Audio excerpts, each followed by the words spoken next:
Bonjour, je m'appelle Marie, je suis en 3e année de thèse à l'ENIT et je travaille sur la résistance au frottement des pièces plastiques.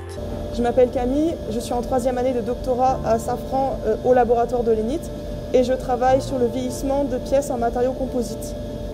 Moi c'est Océane, je suis en 1re année de thèse au laboratoire et je travaille en partenariat avec l'entreprise Roxel et j'étudie la durabilité des collages. Bonjour, moi c'est Lola, je suis en 1re année de thèse et je travaille sur les fibres végétales pour en faire du textile. Aujourd'hui, on va vous présenter le domaine des polymères et des composites tel qu'il est étudié à l'ENIT. Donc déjà, un polymère, qu'est-ce que c'est? Un polymère, c'est un matériau, c'est tout ce qui est plastique, résine, colle, silicone ou encore fibres naturelles comme par exemple les fibres végétales de lin ou de chanvre ou les fibres animales comme la soie. Donc on retrouve des fibres et des résines dans les composites. Donc un composite c'est des fibres et une résine. Donc par exemple un tissage de fibres comme ici. C'est un tissage, c'est comme un pull tricoté sur lequel on viendrait faire couler de la résine et ensuite en se solidifiant, en polymérisant on va obtenir des pièces de haute résistance comme celle-ci. Dès la 2e année à l'ENIT, les étudiants vont étudier en cours et en TP les polymères et les composites. Donc c'est ce qu'on va vous montrer juste après avec des techniques de fabrication.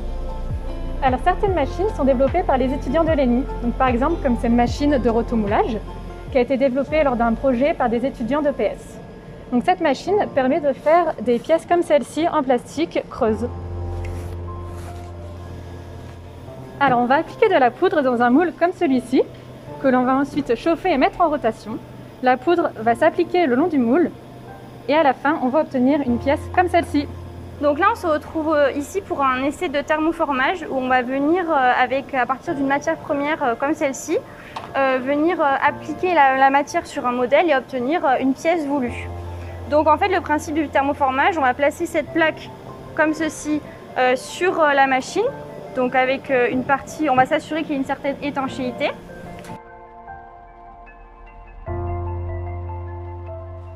Donc ensuite, on va venir chauffer la plaque pendant un certain temps et une fois que la matière sera chaude, on va faire monter finalement le modèle et en faisant le vide, la matière va venir se plaquer autour du modèle et on va obtenir la pièce voulue.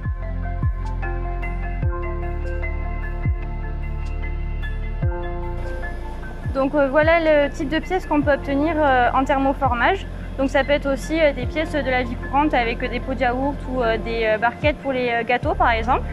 Et les élèves dans leur cursus, ils vont travailler aussi sur des plaques comme ça pour justement arriver à évaluer finalement le taux d'étirement finalement de la matière et donc voir les problématiques d'épaisseur nécessaires vraiment pour réaliser ce genre de manipulation.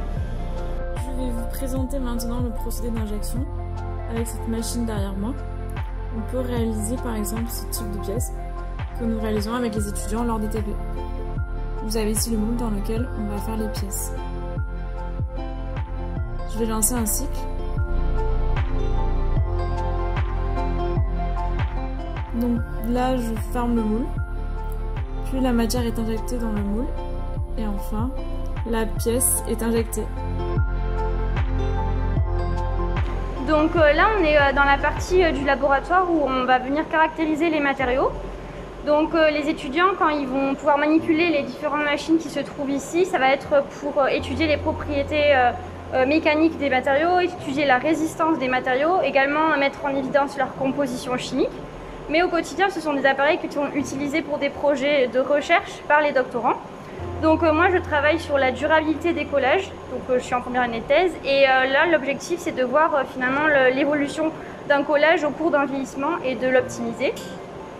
Et par exemple, il y a différents projets qui ont été faits au sein du laboratoire. Donc par exemple, celui-ci, c'est une pièce d'avion qui a été endommagée. On est venu réparer la pièce et ensuite on est venu coller ce film par UV comme ceci pour protéger la pièce. Et donc c'est l'avantage, c'est de ne pas chauffer les parois entières d'avion, mais juste les parties ciblées et donc de venir faire vraiment une réparation locale. Donc moi, à travers ma thèse, j'étudie des pièces de moteurs d'avion en matériaux composites. Donc je reçois des pièces qui ont déjà vécu, et je vais étudier leur état après avoir vécu des dizaines d'années. Et donc je vais comparer ces différents changements parce que c'est des pièces qui ont parfois voyagé aux quatre coins du monde. Donc on va comparer selon leur provenance et ensuite on va simuler un vieillissement dit accéléré sur des pièces neuves, donc pour avoir les mêmes effets d'un vieillissement en 10 ans mais en 1 ou 2 ans par exemple. Donc pour cela, les pièces, je vais les prendre et je vais les mettre dans des enceintes climatiques. Donc il faut voir ça comme une sorte de hammam où les pièces vont subir une température et un pourcentage d'humidité élevé et vont ainsi vieillir en accéléré. Alors à l'ENI, on étudie aussi les fibres végétales. Donc par exemple, à partir de tiges de chanvre ou de lin comme celle-ci, on va travailler sur le procédé d'extraction pour récupérer les fibres qu'on a comme celle-ci. À partir de ces fibres, on va les utiliser ensuite dans les matériaux composites ou alors on va former des fils comme cela pour former par exemple des textiles. Je vais vous présenter le projet Revalpet. Donc c'est un projet européen en fait, qui consiste à revaloriser les bouteilles de lait. Donc les bouteilles de lait, les anciennes bouteilles de lait, elles sont faites en polyéthylène et les nouvelles bouteilles de lait, elles sont faites en PET. Donc en fait ces deux plastiques en fait, sont non miscibles et donc lorsqu'on va les mélanger au tri, ils ne seront pas compatibles, on ne pourra pas faire un nouveau matériau. Donc le but de ce projet, c'est de déterminer comment on pourrait améliorer les propriétés de ces matériaux lorsqu'on les mélange ensemble. Ce qu'on fait au laboratoire, d'abord on récupère des bouteilles de lait sous forme de... On va aller récupérer les bouteilles de lait, on va les broyer et ensuite on va les mettre en forme pour avoir ce qu'on appelle des granulés qui vont être de couleur grise parce qu'en fait c'est le mélange des couleurs. C'est comme avec de la peinture avec des enfants, quand on mélange plein de couleurs ensemble, ça fait du coup. Donc on obtient ces granulés-là.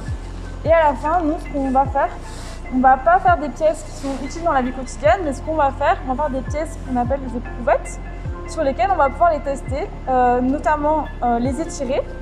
Et donc si on les étire, à la fin, on peut obtenir ce type de pièces et on va pouvoir déterminer les différentes caractéristiques et essayer de trouver une bonne combinaison de polymères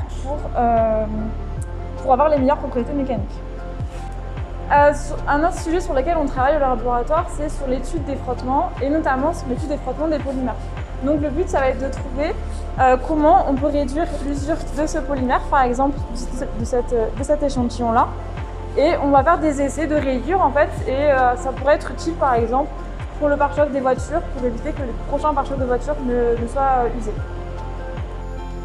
Donc tous ces projets de recherche qu'on vient de voir sont des projets où les étudiants peuvent prendre part, donc soit dans des projets tutorés, soit au cours de stage. Donc ils vont avoir des projets, ils vont avoir soit leur propre projet, soit aider des doctorants dans des projets.